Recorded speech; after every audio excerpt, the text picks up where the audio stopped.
Forward. Are you present with the president's attacks? Welcome to the program. You're with Arise News in Nigeria's capital, Abuja. Ahead over the next 30 minutes, all the global headlines you need to know about. You're watching Arise News now with me, Folake Adesugba. On our top stories, pivotal Republican senators condemns Trump for mocking Brett Kavanaugh accuser. And 5 days after a ravaging earthquake and tsunami killed more than 1,400 people in Indonesia, a volcanic eruption hits the same devastated island of Sulawesi. And taxes and the lands the super rich go to avoid paying it. We hear new allegations strenuously denied against Donald Trump's tax practices.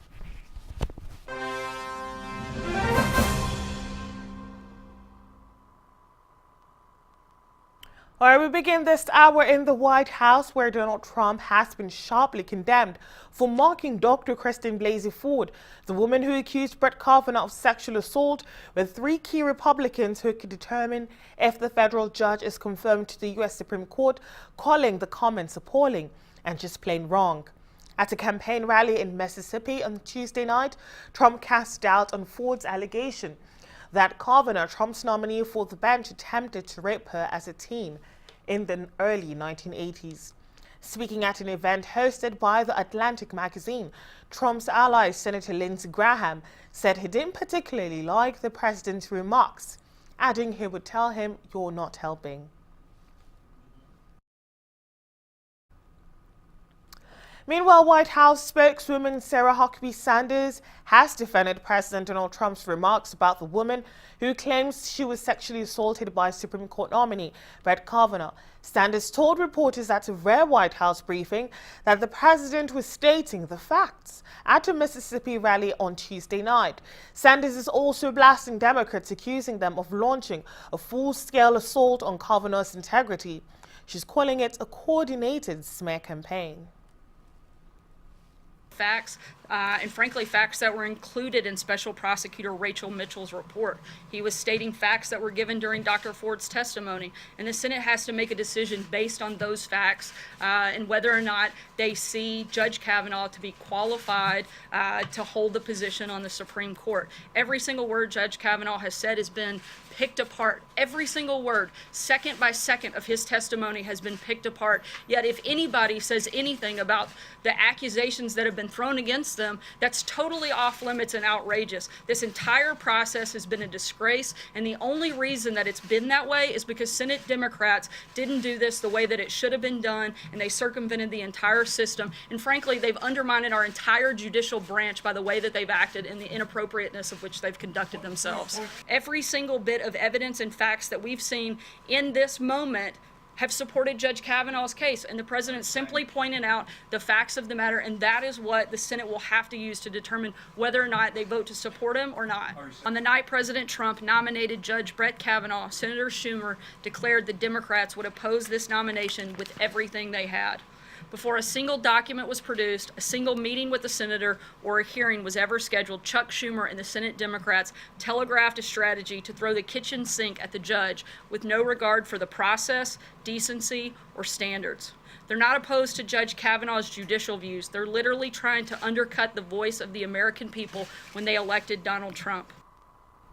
Staying in the U.S., the tax department in New York says it's investigating claims by the New York Times that President Trump helped his parents dodge millions of dollars in taxes.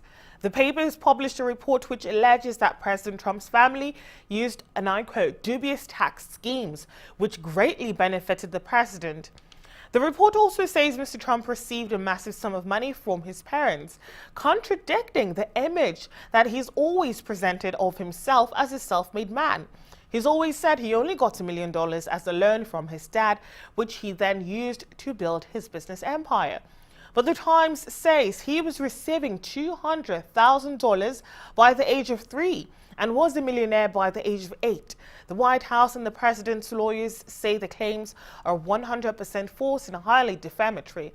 So far, President Trump has broken with the practice of past presidents and refused to release his tax returns. Elsewhere, White House Counselor Kellyanne Conway has been defending President Trump against those tax evasion allegations by the New York Times. The president has denied that. His attorney has said it's 100% false, and that those who worked on these issues decades ago were certified public accountants, were attorneys, were real estate experts. They worked on it, and they, I assume, as your accountants do, they signed that everything that they said was true. This is just another way the president's right and Sarah's right to try to undercut him. So what does the article actually mean, and what could happen next for the president? Daniel Shaviro, a tax law professor at the NYU Law School, explains the scenarios. One part of the article is simply about about whether he really got rich on his own efforts or on his dad's back. And obviously, that's not a legal issue. That's just about how he's presented himself and what we think of him.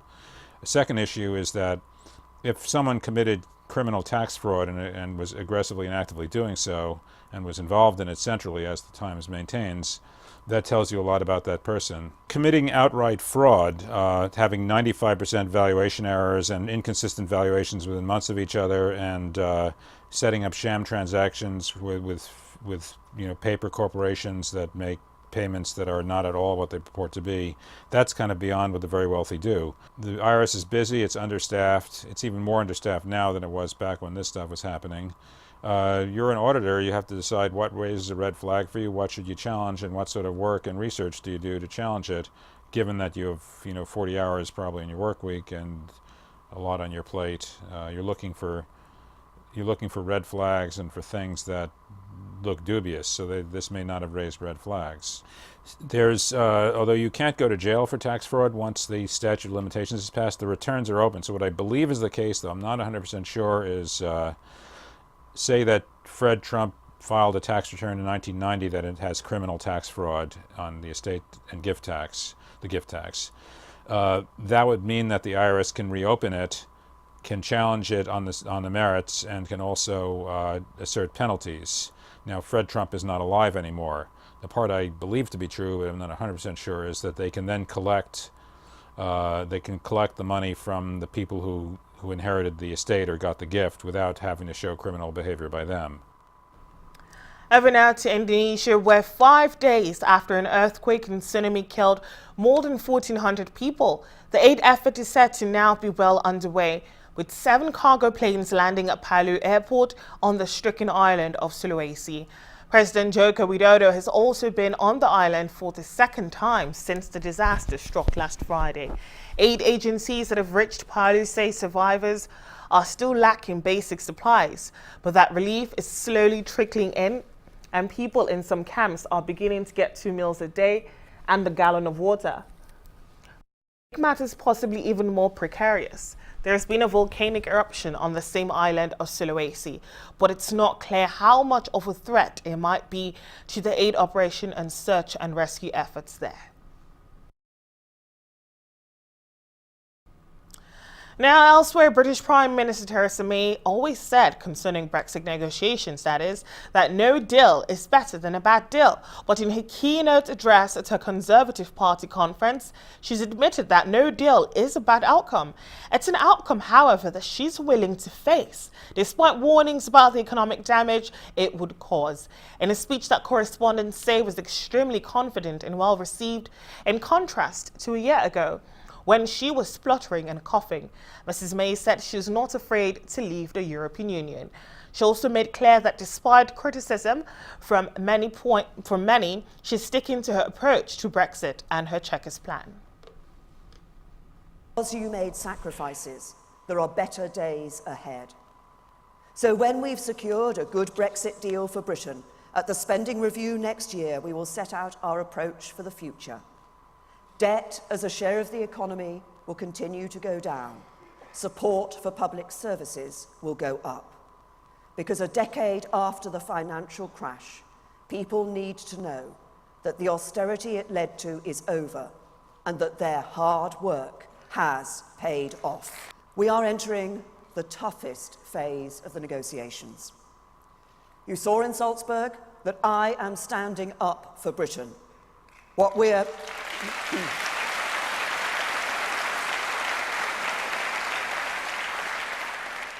are proposing is very challenging for the EU. But if we stick together and hold our nerve, I know we can get a deal that delivers for Britain.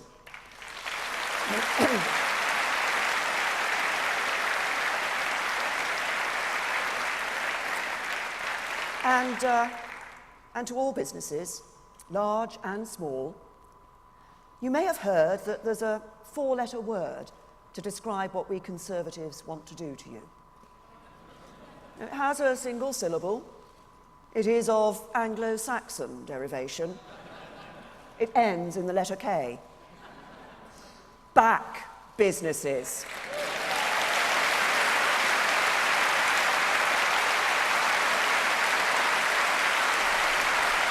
Meanwhile, the U.S. announced that it's cancelling a 1955 treaty with Iran establishing economic relations and consular rights between the two nations. Secretary of State Mike Pompeo said that the termination of the treaty was decades overdue. I'm announcing that the United States is terminating the 1955 Treaty of Amity with Iran. This is a decision, frankly, that is 39 years overdue. In July, Iran brought a meritless case in the International Court of Justice alleging violations of the Treaty of Amity. Iran seeks to challenge the United States' decision to cease participation in the Iran nuclear deal and to reimpose the sanctions that were lifted as a part of that deal. Iran is attempting to interfere with the sovereign rights of the United States to take lawful actions necessary to protect our national security.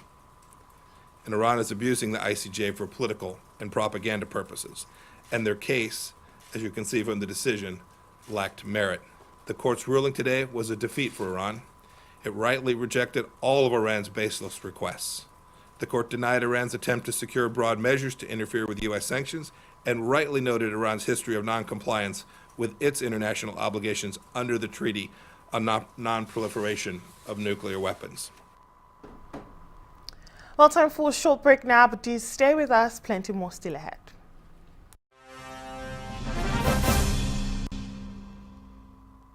Thinking of banking in Africa? Think Zenith.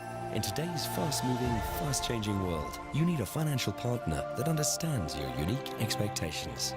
A bank with presence in major financial centers across the world, with the enabling platform to facilitate seamlessly, whenever, wherever, however. A bank with best-in-class financial solutions from a superb combination of technology and human touch. For easy, fast and secure banking that creates real value. Turning dreams into reality is now in your hands. People, technology, service. Zenith Bank, in your best interest. Nigeria. We are 198 million productive people with over 900,000 square kilometers of fertile land. Nigeria's banking system has emerged strong and resilient from the 2016 crisis, which has enhanced our productivity in agribusiness and manufacturing. Come, invest in Nigeria's agribusiness, manufacturing, and value-added mining. Enjoy the Central Bank of Nigeria-led initiatives in funding interventions, stabilized exchange rate, friendly capital repatriation regime, and many more. The Central Bank of Nigeria's robust monetary policy and interventions under President Buhari's administration and position the economy to target and attain a GDP growth of 6% with a strong and growing external reserves. Come, invest in Nigeria. Nigeria, ready for business.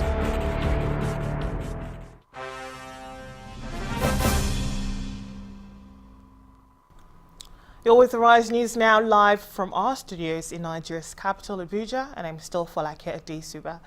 Now, U.S. First Lady Melania Trump toured the dungeons of a historic Ghanaian slave facility on the second day of her four-nation African tour. The First Lady was led around the facility by Museum Director Kwesi Essel-Blankson. She spent about 10 minutes inside the dark, cramped dungeon where male slaves were housed. She then walked down a pathway leading to the door of no return, where slaves were shipped to the New World with no hope of returning to Africa. She walked out and back through the door with the guide before she laid a wreath, observed a moment of silence, and then signed a guest book. I just said thank you for your warm welcome. With love, Melania Trump. And this is a very special place. I will never forget. Incredible experience and the stories that I heard from the gentleman. It's really, really touching. And the dungeons that I saw, it's really something that people should see and experience. And what happened so many years ago, it's really a tragedy. Now, American scientists have been awarded the Nobel Prize in Chemistry for their discoveries in enzyme research. Francis Arnold and George P. Smith will share the prize with Brighton Gregory Winter, who is based at Cambridge University. This year's winners use a technique called directed evolution to create new enzymes, which accelerate chemical reactions in biology. The award is worth almost $1 million. Swedish Academy of Sciences has today decided to award 2018 Nobel Prize in Chemistry with one half to Francis H. Arnold for the directed evolution of enzymes, and the other half jointly to George P. Smith and Gregory P. Winter for the phage display of peptides and antibodies. Elsewhere, Peru's Supreme Court has overturned a medical pardon for former President Alberto Fujimori and ordered that the strongman be returned to jail to serve out a long sentence for human rights abuses. Keiko Fujimori, the current leader of the Conservative Popular Force Party, told reporters outside her father's residence that her family condemned the unjust and inhumane decision, which they denounced as persecution by political enemies. Former President Pedro Pablo Kuczynski pardoned Fujimori on humanitarian grounds last Christmas Eve in what was widely seen as an attempt to stave off impeachment by courting favor with Fujimori's allies in Congress. Kuczynski resigned 5 months later.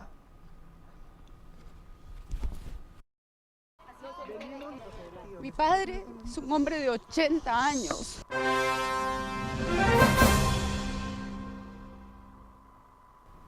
All right, let's talk business now. And of course, China is involved. They're set to boost its crude imports from West Africa to the highest in 7 years this month as the trade war forces refiners to find alternatives.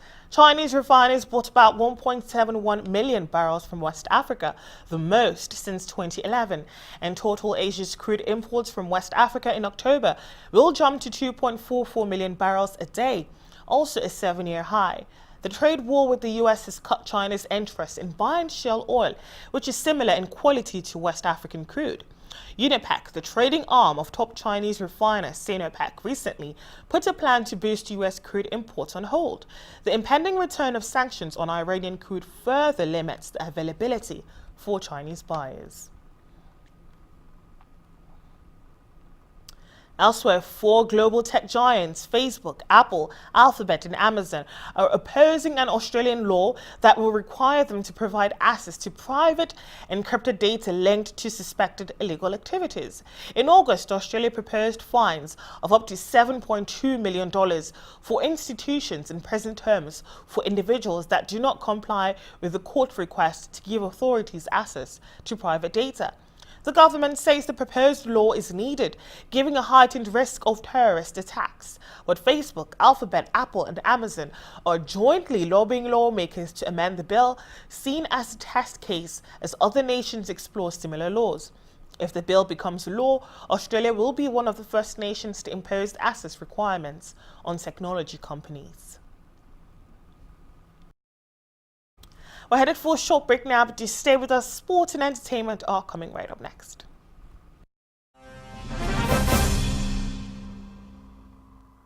There's an old saying in Nigeria, thoughts and dreams are the foundation of our being. At First Bank, we dare to dream and strive to innovate, continuing our over 120-year tradition to be the first to offer new products and services to our customers. You first. First Bank.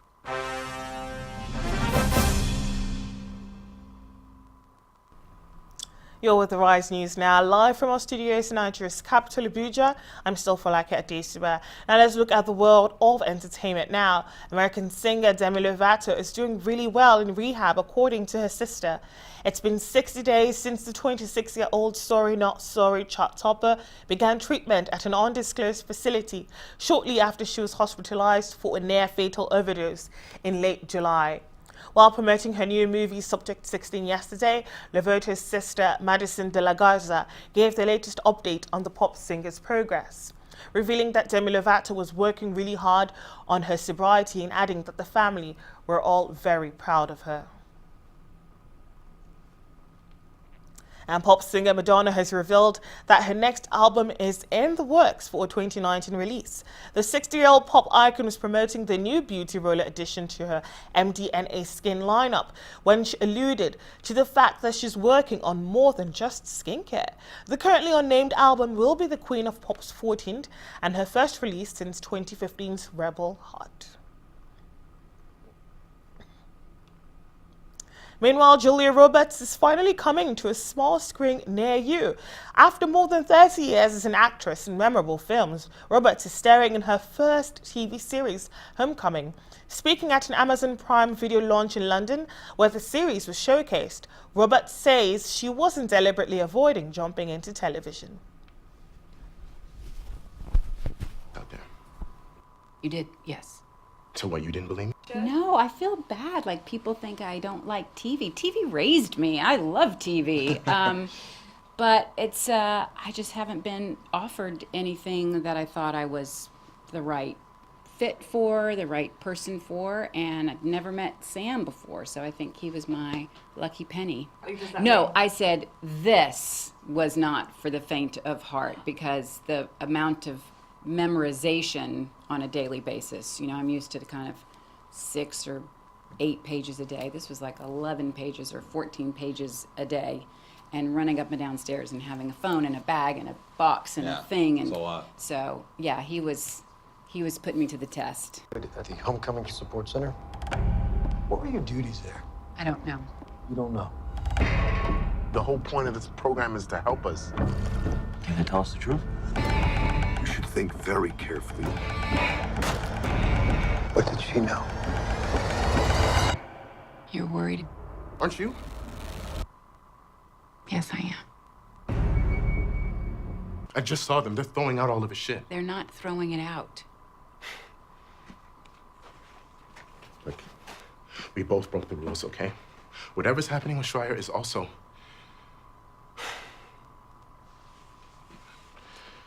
I don't even understand what I'm thinking, son.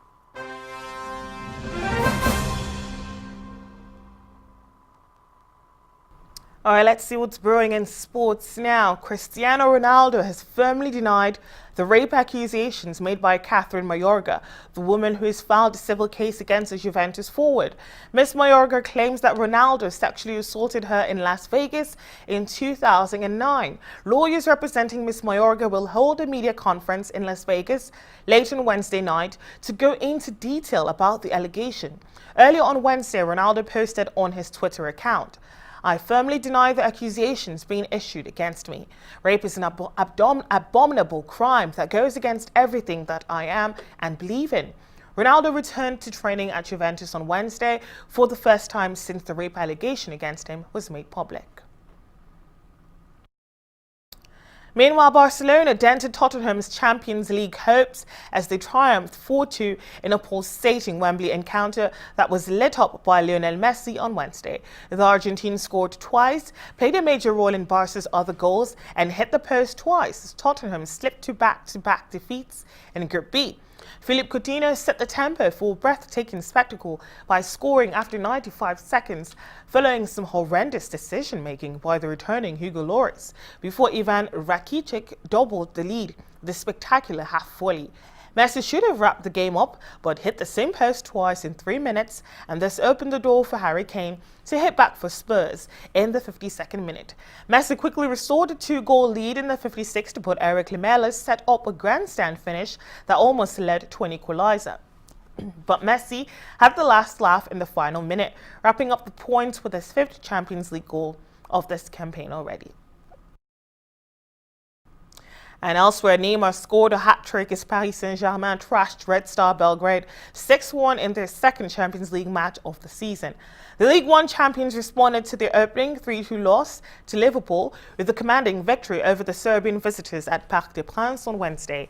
Neymar's brilliant treble, which saw him draw level with Kaká as the top-scoring Brazilian in the competition's history, on 30 goals was added to by Edinson Cavani, Angel Di Maria and Kylian Mbappe.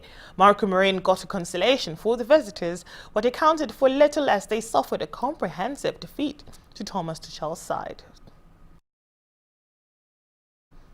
And Lorenzo Insigne scored a dramatic 90th-minute winner as Napoli stunned Liverpool with a 1-0 victory in the Champions League group stages. Insigne struck in the final minute of normal time, converting Jose Kilojon's inch-perfect cross on a stretch to spark wild celebrations at the Stadio San Paolo. After Dries Mertens struck the crossbar, it was no more than Carlo Ancelotti's team deserved, having dominated the second half against a below-par Liverpool side, who lost Naby Keita to injury in the first half. And world number 2 Karolina Wozniacki defeated Petra Martic of Croatia in the round of 32 at the China Open in Beijing.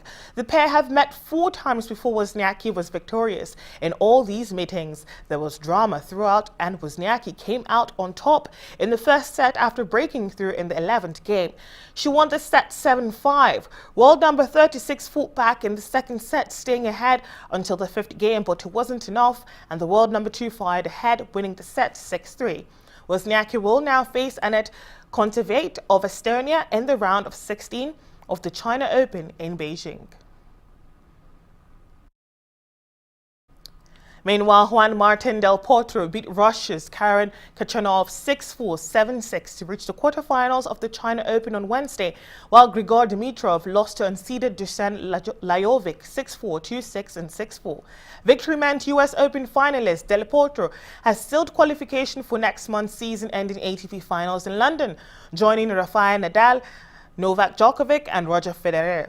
Del Potro next takes on Serbia's Filip Krajinovic in the last 8 after the Serbian overcame Spaniard Feliciano Lopez 7-6, 6-3. Del Potro beat Krajinovic in their only previous meeting in Miami early this season. Krajinovic's compatriot Lajovic took advantage of Dimitrov's inconsistent serving to knock the world number 8 out of the tournament in an hour and 50 minutes. The 28-year-old Serbian next meets 5th seed Kyle Edmund after the Briton overcame Italy's Matteo Berrettini 7-5, 6-7, 7-5 in a tightly contested match lasting nearly 3 hours. Well, that's it for this edition of Arise News Now. Thank you for being a part of the program. Do stay with us on the channel and be sure to tweet at us. As always, we'd love to hear from you. From the whole team here in Abuja and London, that's goodbye for now.